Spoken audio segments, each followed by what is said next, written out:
Hello and welcome to core academy. My name is Shiba Khan और आज हम पढ़ेंगे क्लास 8 का when people rebel in 1857 and after. Means अब तक हमने हिस्ट्री में देखा कि किस तरह से ब्रिटिशर्स आए, किस तरह से उन्होंने भारतीयों का शोषण किया, ठीक है। और आज हम देखेंगे, आप सबको पता ही होगा 1857 का रिवॉल्ट, जो पहली आग थी, ठीक है, ब्रिटिशर्स को निकालने की, वो 1857 के दौरान ही शुरू हुई। क्या था इसके पीछे, क्या रीजन था, क्यों हुई, और इसके बाद के सारे प्रोसेस को हम आज इस चैप्टर में देखेंगे, ठीक है। तो लेट्स बिगिन। तो नवाब लूजेस देयर पावर। हमने अब तक देखा कि बहुत सारी चीजें ऐसे होती गई कि ब्रिटिशर्स किस तरह से नए नए पॉलिसीज लेके आते थे, और जिससे जो पीजेंट्स और जमींदार हैं वो काफी इन्फ्लुएंस हो जाते थे और उनको रेवेन्यू पे करना पड़ता था। रेवेन्यू नहीं पे करते थे तो उनकी जमीन हड़प दी जाती थी। तो इन सब चीजों का आक्रोश गांव वालों में भी था, और जो राजा महाराजा उस एरिया के जो नवाब थे, किंग्स थे, उनको भी इसका काफी इन्फ्लुएंस पड़ रहा था, ठीक है। अब देखते हैं आगे और नवाब किस तरह से अपने पावर को लूज करते हैं।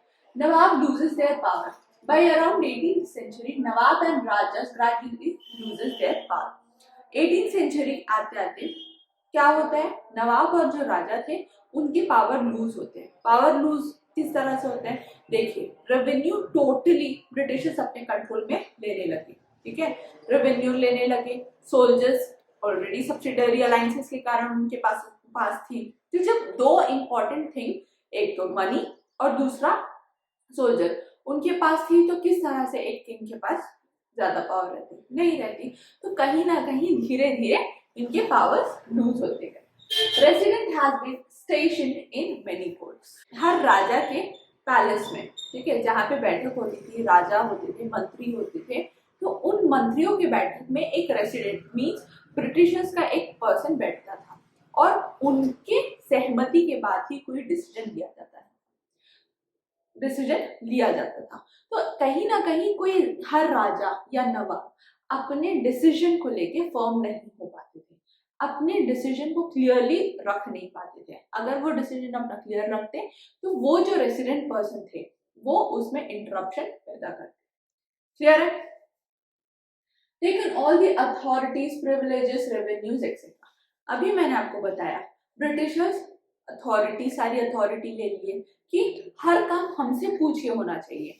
जब उनसे हर काम पूछ के होना चाहिए तो आप समझ ही सकते हैं, राजा, नवाब और बाकी सारे सूबेदार, जमींदार, ये अपनी अपनी पावर्स को लूज करने। क्लियर है? जैसे एक एग्जाम्पल के तौर पे रानी लक्ष्मीबाई का अडॉप्टेड सन था। उन्होंने रिक्वेस्ट करी थी कि मेरे जो सन है, मेरे जो अडॉप्टेड सन है, उनको मेरे हस्बैंड के डेथ के बाद उनको रूल करने दिया जाए, लेकिन ब्रिटिशर्स नहीं माने। इसीलिए तो रानी लक्ष्मीबाई और कंपनी के बीच में झड़प हुई। उसी तरह नाना साहेब, पेशवा बाजीराव, ये लोगों ने भी बहुत कुछ फेस किया, ठीक है। Awadh was the last territory to be annexed. Awadh आखिरी टेरिटरी था जो कि कैप्चर किया गया, मींस कब्जाया गया, ठीक है। इन 1801 subsidiary alliances was imposed on Awadh. मैंने आपको एक्सप्लेन किया था सब्सिडरी अलायंसेस क्या है ना। तो सब्सिडरी अलायंसेस के तहत अवध को कैप्चर कर लिया गया था। The company even began to plan how to bring Mughal dynasty to an end. उस दौरान मुगल एम्परर बहादुर शाह जफर भी थे, जिंदा थे, लेकिन ब्रिटिशर्स सोचते थे कि किस तरह से उनका भी मीन्स मुगल एम्पायर का भी खात्मा किया जाए और वहां पे सिर्फ एक ही किंग हो जो हम ही रूल करें इंडिया को, ठीक है।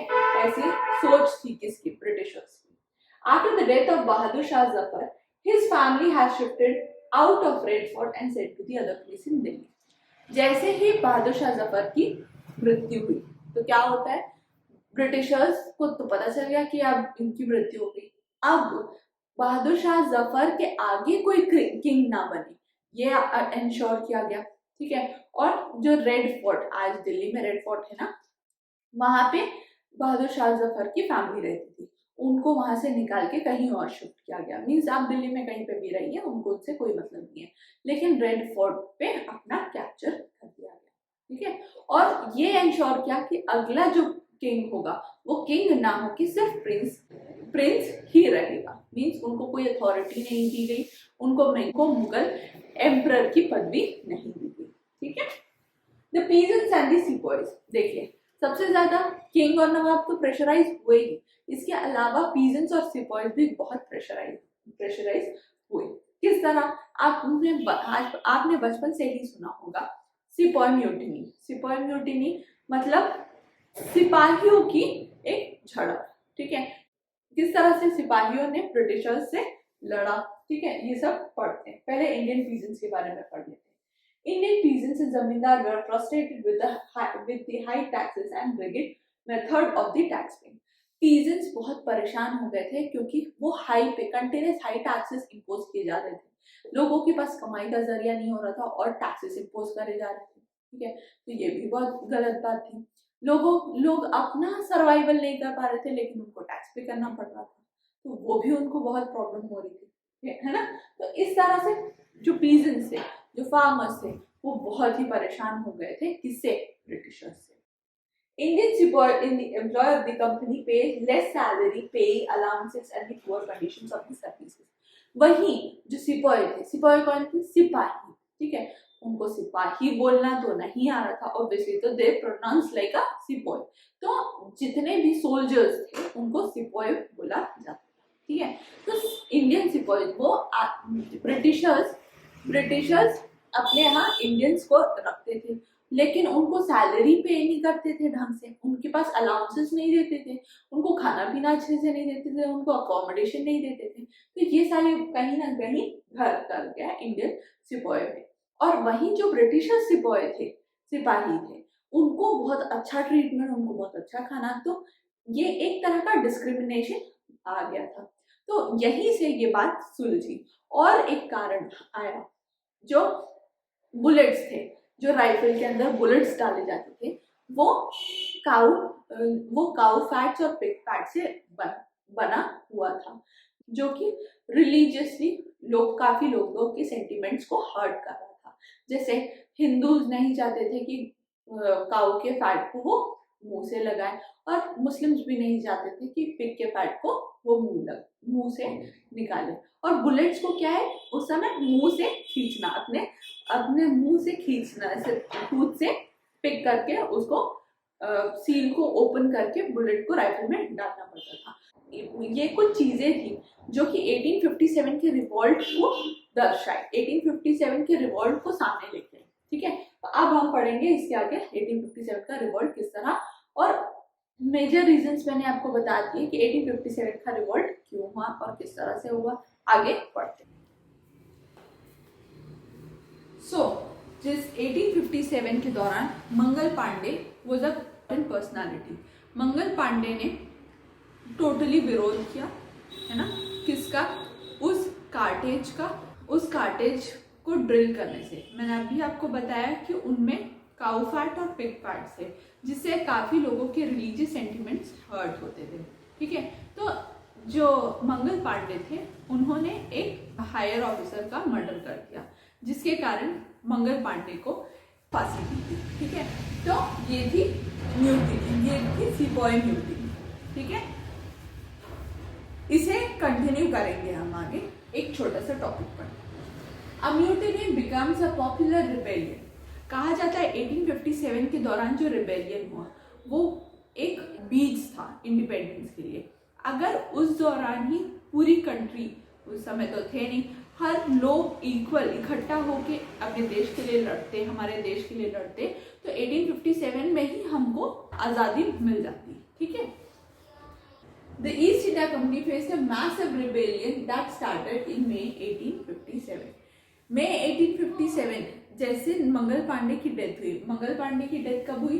29 मार्च 1857 को, क्योंकि उन्होंने एक हायर ऑफिसर को गोली मार के हत्या कर दी गई, क्योंकि वो लोग काफी फोर्स कर रहे थे लोगों को, सिपॉयज को, कि आपको ऐसा ड्रिल करना पड़ेगा, कार्टेज निकालना पड़ेगा और अपनी बंदूक को डालना पड़ेगा, सॉरी अपनी गोली को मुंह से ही निकाल के उसे अपने गन में भरना पड़ेगा, अपने राइफल में भरना पड़ेगा, ठीक है। तो इसके लिए सोल्जर्स रेडी नहीं थे, ठीक है। तो ये एक चिंगारी थी, ठीक है। From Meerut a large number of the people from different sections rose up in rebellion.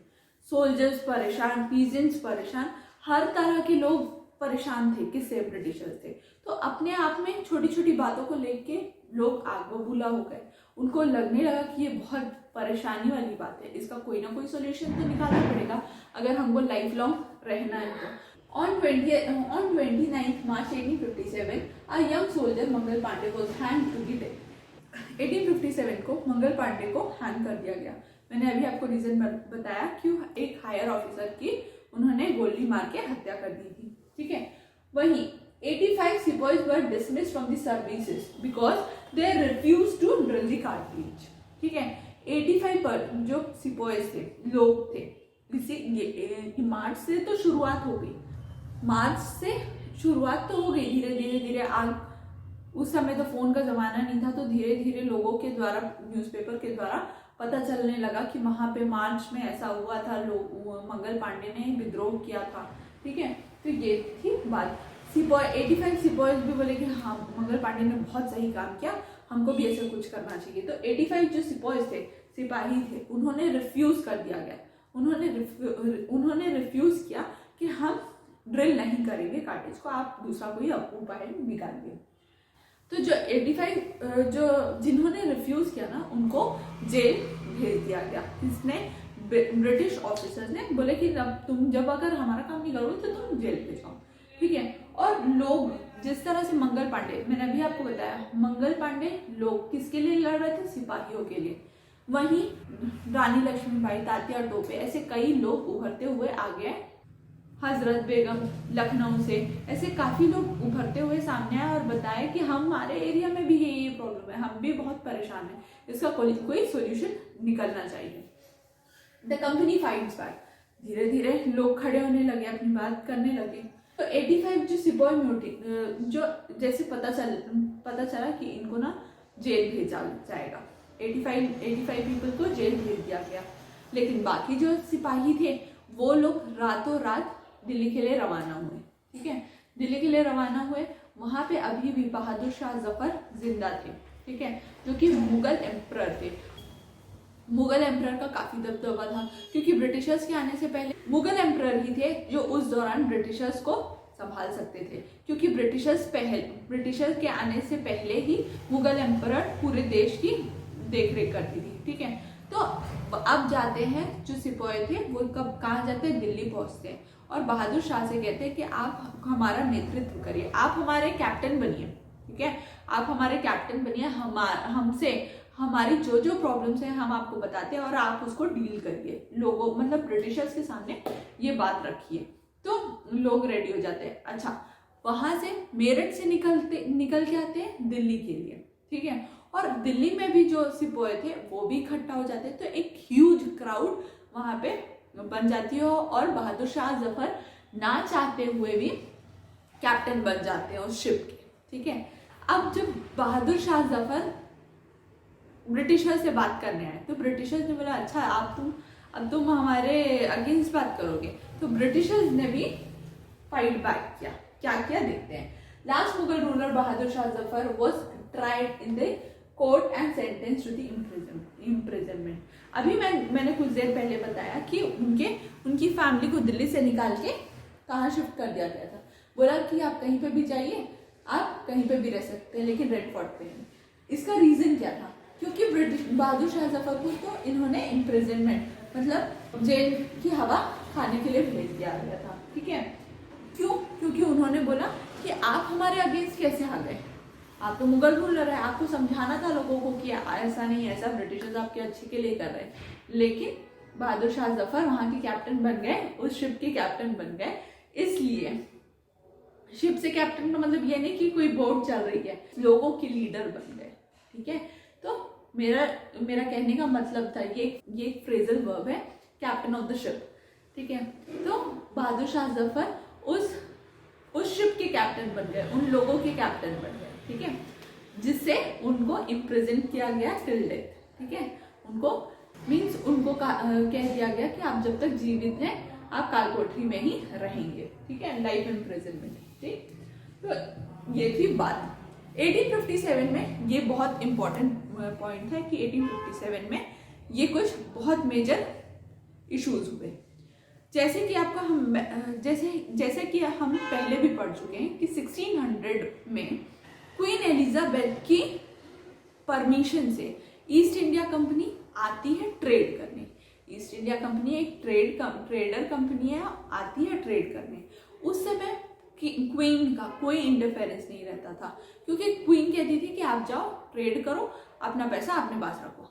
लेकिन 1857 के बाद क्या होता है, क्वीन कहती हैं कि जो आपसे तो संभल नहीं रहा है, ईस्ट इंडिया कंपनी आपसे संभल नहीं रहा है, अब मैं चलाऊंगी देश।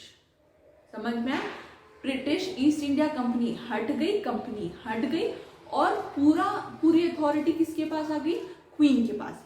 क्वीन के पास ये अथॉरिटी आ गई कि मुझे देश को किस तरह से चलाना है, ठीक है। तो ये बहुत ही important decision was taken by queen. Clear है? तो क्या क्या नए नए एक्ट पास हुए देखते हैं। British parliament pass a new act in 1857। British parliament, अब पार्लियामेंट की बात आएगी, क्यों? क्योंकि वहां की गवर्नमेंट चलेगी, ठीक है, क्वीन की बात होगी। ब्रिटिश ईस्ट इंडिया कंपनी का सफर यहाँ तक खत्म हुआ। अब पूरा काम कौन करेगा? ब्रिटिश गवर्नमेंट करेगी। तो ब्रिटिश गवर्नमेंट एक एक्ट निकालती है जिसमें कहा जाता है कि अब सिर्फ क्वीन की सत्ता चलेगी, ठीक है। और यहाँ पे और इंडिया में अपॉइंट किया जाता है किसे? गवर्नर, वाइसरॉय और वाइसरॉय जनरल, जो कि हम पढ़ चुके हैं। आई होप यहाँ तक आपको क्लियर होगा। कहीं पे भी आपको किसी भी टॉपिक में इस चैप्टर से रिलेटेड कोई भी डाउट हो तो मुझे जरूर बताइएगा। I will be happy to help you. Till then